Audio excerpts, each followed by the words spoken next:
ये क्वेश्चन है कि जो जब आप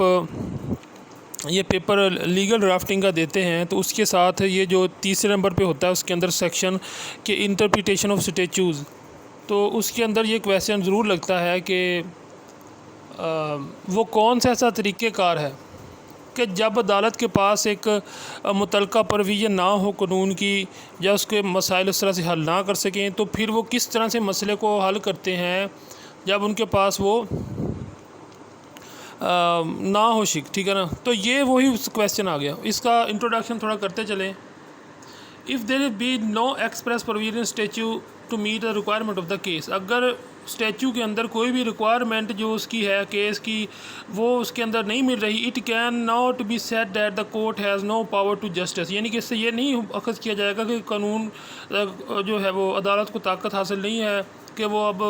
फैसला नहीं कर सकती। Laws are general rules and there will be always cases and circumstances which are not covered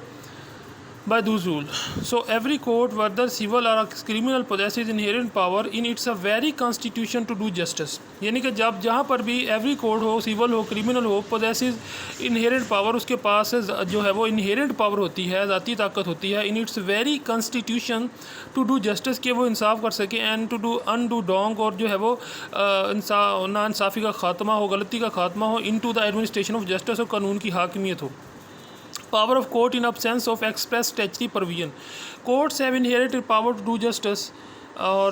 redress wrong where there is no express provision statutes provide for a particular situations. Meaning of inherent power, इसका मतलब ये है an authority possessed without its being derived from another, ठीक है। Basis of inherent power,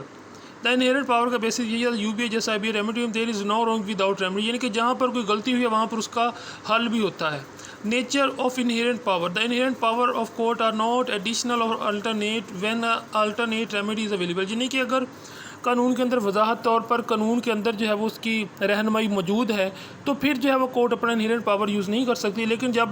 मौजूद नहीं है तो फिर इनहेरेंट पावर यूज़ करेगी। व्हेन इनहेरेंट पावर में भी यूज़, जब जो है वो उसके अंदर कोर्ट जब कानून के अंदर जो है वो मुतलका शिक नहीं है या वो इंसाफ नहीं फराम कर सकती कानून के, तो फिर जो है वो इनहेरेंट पावर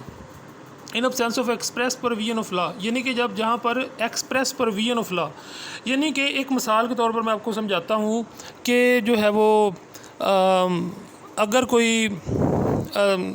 आदमी माशरे के अंदर चोरी करता है तो अब चोरी करने वाले की सज़ा जो है वो हाथ काट देना है। अब कानून के अंदर मौजूद ही नहीं है कि उसका हाथ काट दिया जाए या उसको इस तरह वगैरह वगैरह, तो कानून जो है वो ज़ाती तौर पर जो है वो समझ के इसकी राय देगा कि इसके साथ इसको क्या सज़ा दी जाए।